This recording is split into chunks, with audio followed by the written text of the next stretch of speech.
Good boy. Good morning. Today is lesson 40. Wow. It's Tuesday. Yes.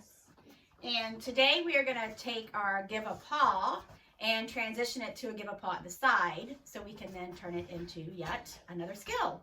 So again, we've talked about this before. I'm showing you guys all these foundation pieces and parts, and hopefully you're able to work on some of these. We haven't done give a paw for a little bit. I think we've done a couple of other little paw applications, but this is definitely another application of give a paw and how to turn it into a different skill. So you're going to want to just refresh them on giving the paw. And then what we're going to do is transition the dogs to understanding how to give us the paw at the side so we can transition that into a different skill as well. Okay? So again, when I do give paw, I do the mirror image, which doesn't necessarily matter for how we're going to transition this, but let's just do a little refresher of them understanding that when you ask for paw, or whatever you call it, that they understand what that means. Okay? So then you're going to have them at your side. Sit. And I'm going to do it in a sit. Yes. So that I can get him to learn that he can do it from the side. Yes. Good boy. So the presentation of my hand is the cue for this behavior. And there are a couple of different things that I build from this behavior. Yes. Good boy. But the first step of this is just getting them to understand that they can do this at your side. Then you can also work on them doing it from a stand. Stand. Yes. Yes. Getting them to understand that at your side, they can still give you that paw. Uh-oh. Come here. Come here. No. Get over here. While they are at your side in a sit or a stand.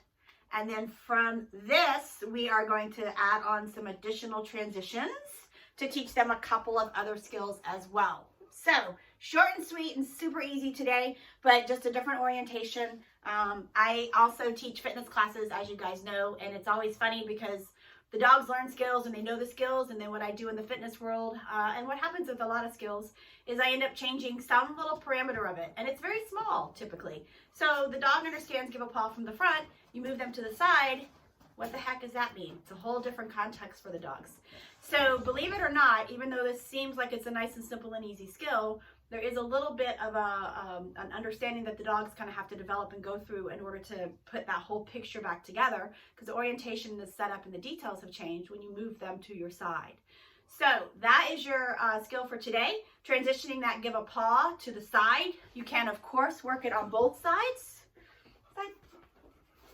Sit. So that they can learn, you can see he clearly knows what this means, so that they can learn that they can stand. Side. Stand. Choo-choo stand. Yay. Paw. How to give a paw. I do ask for the outside paw. He does have a progression of this skill, which is why he wants to move himself around. Stand. No. Side. Hey. Side. Good. Paw. Yes. So getting him to stay still in that stand. Good boy. And in the sit and give a paw on the right hand side and give a paw on the left hand side. I do teach the outside. I do have his paws numbered because in Rally Free, we talked about this a couple days ago when we were working on the rear-end awareness stuff. In Rally Free, they do have to do a paw lift, and it's got to be on a verbal cue. So his front paws are on a 1 and a 2. But when I'm asking for this skill, I do the outside leg, and I just show it with a hand signal for what we're going to be working on to build this behavior into some additional skills. So that is your skill for today.